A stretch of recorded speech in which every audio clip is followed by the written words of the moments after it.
Our reading today is from Sacred Incantations, Rituals of Trans Wisdom for Every Season.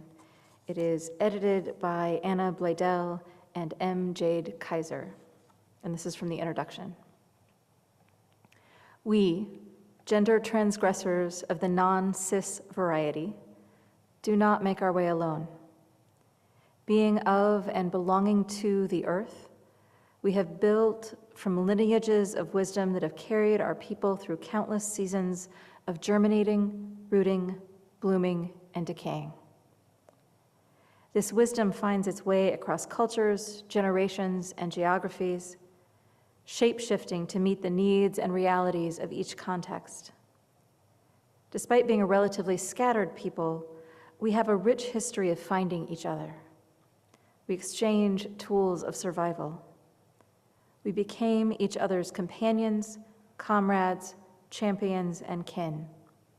We carve space for joy, beauty, and rest. We do not share the same experiences, contexts, privileges, or languages. But at its best, we build solidarity across our differences and practice a shared commitment to collective flourishing. We reach backward to ancestors and forward to the future ones born to and emerging from this lineage, whatever they may call themselves.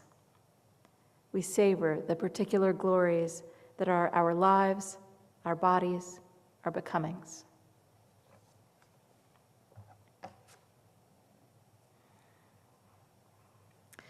A little over a year ago, a friend wrote on Facebook, "Describe your gender without using the words male, female, masculine, or feminine." It was great fun to see people's responses. It was long ago enough that I don't have any responses except my own, but this was mine. My gender is a purse containing 4 lipsticks, an eyebrow pencil, 3 different pain relievers for everyone in my family, a package of Kleenex, a package of almonds, 8 pens, 2 pairs of reading glasses, a bar of dark chocolate, and a Swiss Army knife. My gender is wide open arms and warm cookies and a cocked eyebrow if you're stepping out of line. My gender is merino and cashmere and soft jeans and good boots. My gender is sunsets and meteor showers and pine forests and agate-covered beaches. My gender is deep laughter with beloveds and dancing and candlelight and books. My gender is that chin nod of recognition at intimidating butches that says, "I see you. We've got this." I loved this project, both the thought that went into my own and reading other people's. I think all too often, those of us who are cisgender, basically those of us for whom our body parts match our identity in a non-complicated way, we tend to think that there are 2 genders, male and female. Those of us who have more queer friends or maybe live in liberal areas might recognize that there are folks who don't consider themselves strictly male or female. Folks who are non-binary or gender fluid or gender queer or agender. Just like sexuality, gender runs on a continuum or a spectrum. For some people, we never really had to think about it. Our parts when we were born matched the way we saw or thought about ourselves, and we continued blithely along. For some folks, their parts didn't match their identities, and this was painfully or blessedly clear their whole lives. Some trans folks talk about being completely clear that they were in the wrong body their entire lives. And I think for some people, it's easiest to understand trans people who have this particular story or experience because it fits in with our ideas about gender as a clear binary. And in the same way that we talked about sexual orientation as being born that way, and some folks understood it better as an irrefutable fact, the way you were made, clear as day, they just can't help it. Some people viewed sexual orientation as a binary thing, this or that, straight or gay, Bisexuals just hadn't made their minds up yet. We know that's not true. We know that sexual orientation exists on a spectrum. We know that some folks are completely or almost exclusively heterosexual, attracted to the opposite sex. We know that some folks are completely or almost exclusively homosexual. Some folks are asexual, not particularly attracted to anybody. And we know that there are a whole lot of us who are attracted to human beings, gender notwithstanding.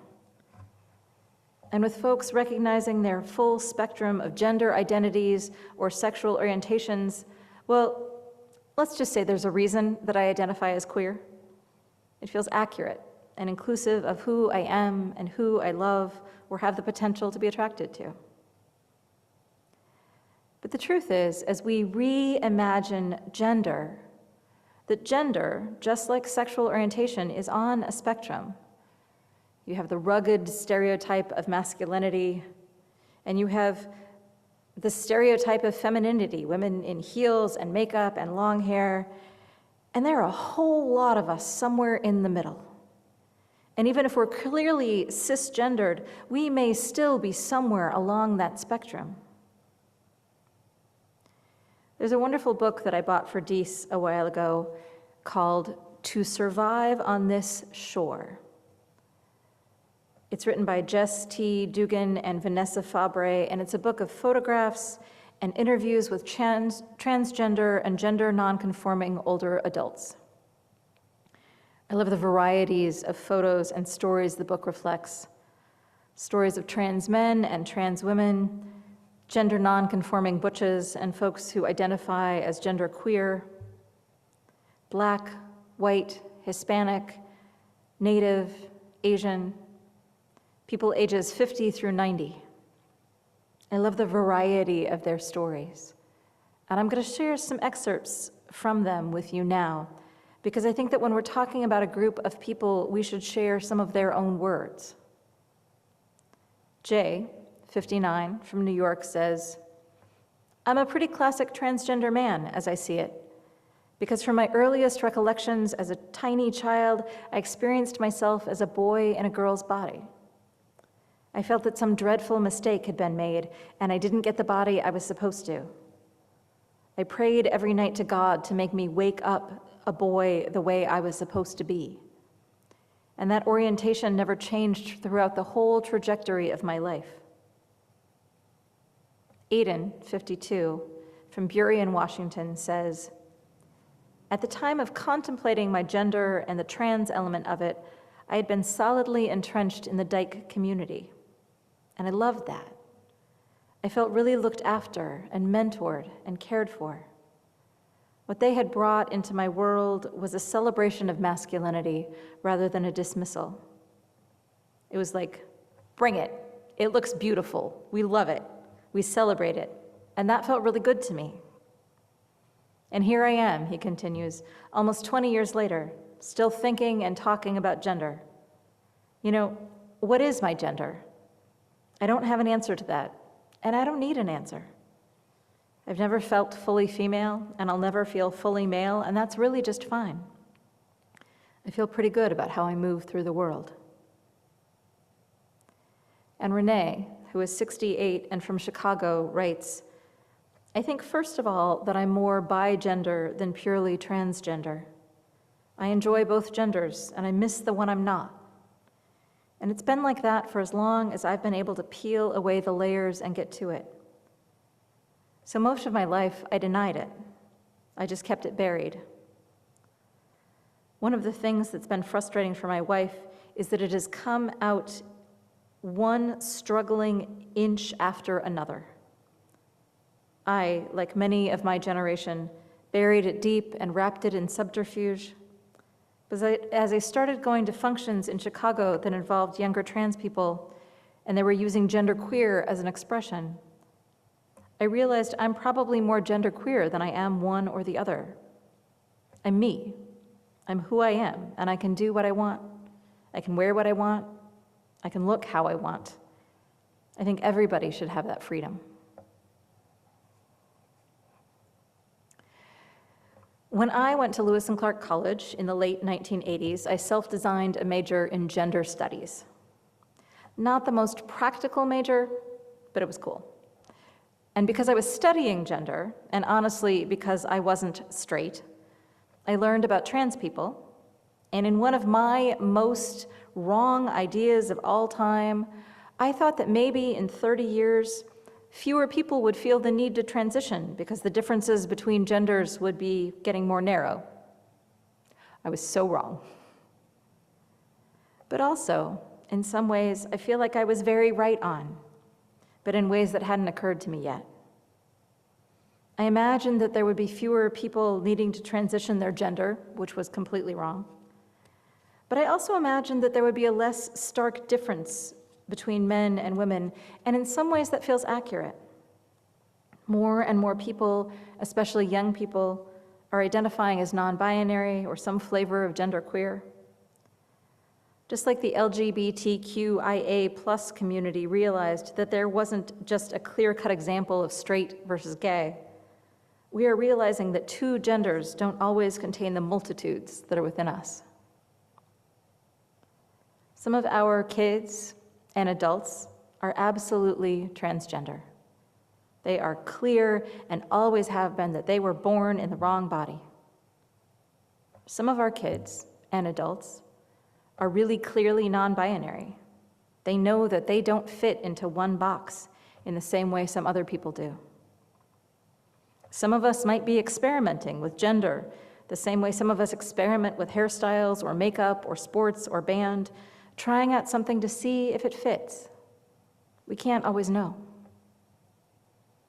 What I do know is that it's important, incredibly important, to respect someone's identity, even if it's not what you think you see when you look at them, even if it doesn't make sense to you. It doesn't have to. Everyone has the right to say who they are and have that respected. Greg earlier made a reference to my common use of the word folks as a non-gendered term. And I'll tell you why I use it. For a lot of people who look at my partner, Dees, and I, they probably think they're seeing a lesbian couple. After all, we are both short, curvy human beings with long, wavy hair. But Dees isn't female. Their idea of gender has varied over their life, but they are firmly on the non-binary, trans-masculine part of the spectrum. But for a variety of reasons, they chose not to fully or medically completely transition, and non-binary is kind of the place they ended up. I described their gender yesterday as not a girl. Now, they know what they look like and how they are perceived.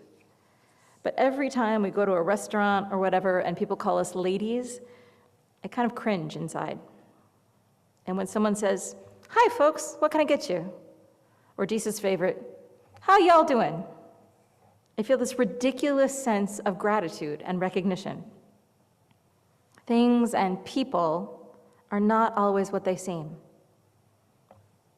Calling people folks isn't insulting. And for some people, ladies and gentlemen can be.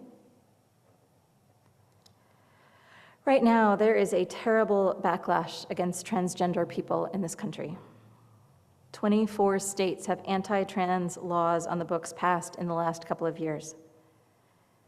These range from preventing doctors from providing medical care relating to transitions for minors, to not letting anyone use a bathroom that doesn't match the gender they were assigned at birth, to not letting kids play on the sports team that matches the gender they identify as. I have to tell you, when a trans man has been on testosterone and has a receding hairline and facial hair, you do not want them anywhere in a women's bathroom. Some of these laws are under the guise of protecting women, saying that boys will pretend to be trans to get into women's locker rooms and assault women. This has, as far as I can tell, never actually happened. You know what does happen? Boys who are gay or trans or gender non-conforming get beaten up by other boys in the locker room. Who is it that we're protecting? Some of these laws are under the guise of protecting children from making decisions that they might later regret. And I understand that fear on some level. But Alex Marzano-Lesnevich writes in the New York Times that, quote, "We now know that gender-affirming healthcare has some of the lowest rates of regret in medical literature." A 2021 systemic review of the medical literature, covering 27 studies and 7,928 transgender patients, found a regret rate of 1% or less. That's substantially lower than something like weight loss surgery, which has a regret rate between 5 and 20%. And the vast majority of medical transitioning done for children and teens is puberty blockers, which have been shown to be safe and effective at stopping puberty. But if you go off of them without taking any other hormones, you'll just go through puberty later. They're completely reversible. This gives kids a chance to sit with the decision a while preventing physical changes that would make it harder to be seen as the gender that they really are. It's easier to be read as a woman in our culture if you aren't 6 feet tall with a male jawline and an Adam's apple. And it can be really dysphoric or uncomfortable if you know you're a dude and you get breasts and your period. Kids and their parents or families in 24 states are now left trying to figure out their options. According to the New York Times, David and Wendy Batchelder of Des Moines, Iowa, are trying to figure out what to do now that their 12-year-old trans son, Brecker, was told by teachers that he could no longer use the male restrooms and locker room at his middle school after another law was passed by the Republican-led State House. The law has also banned the medication that Brecker takes that pauses puberty. It's like trying to cross a bridge, but the boards just fall out, says Brecker, who recently finished 7th grade. So you're hanging on these 2 ropes, inching yourself across, not knowing whether the ropes are going to snap or break. The family hates the thought of leaving their church and moving Brecker's 5 siblings, but they feel stuck. Studies show that almost half of trans and non-binary kids consider suicide. And it's not because they hate being trans. It's because they hate being trans in a world that sees you as wrong or diseased or as unworthy of medical care and support, of not knowing your own mind. My goal today, as is my goal most of the time, is to have you listen to other people's stories, to understand a little bit about other people's lives or your own or your kids. Knowledge, empathy, compassion, understanding. In the book, To Survive on This Shore, Nicole, who is 56 and from Boulder, Colorado, writes of a life spent trying to fit into a legacy of masculinity. She grew up Catholic. She became a police officer when she was identifying as male. She drank a lot, got a divorce, and considered suicide. She went to therapy through her Employee Assistance Fund and was referred to the Gender Identity Center of Colorado. She writes, "I went to a workshop on transsexuals. I didn't think I was transsexual, but then I just kept hearing my story over and over again, always feeling uncomfortable, always trying to fit into society and not knowing how to do it, not knowing how to be a man, trying to learn how to do it and not doing it well enough and always being chastened for not being male enough." So now, she writes, "I work primarily as a gender specialist in pastoral care. I do this because it's a part of my ministry. 10% of the work I do with people is helping them figure out who they are. 90% of what I do is allowing people to let that out." I found a quote in doing research for this sermon. "All I want to know is, no matter what gender I am, you'll love me like you did before. May we be a safe place for people to express their gender in whatever way feels right for them. May we love the people who show up in our lives and let them show up in all of their selves. May it be so. Blessed be, and amen.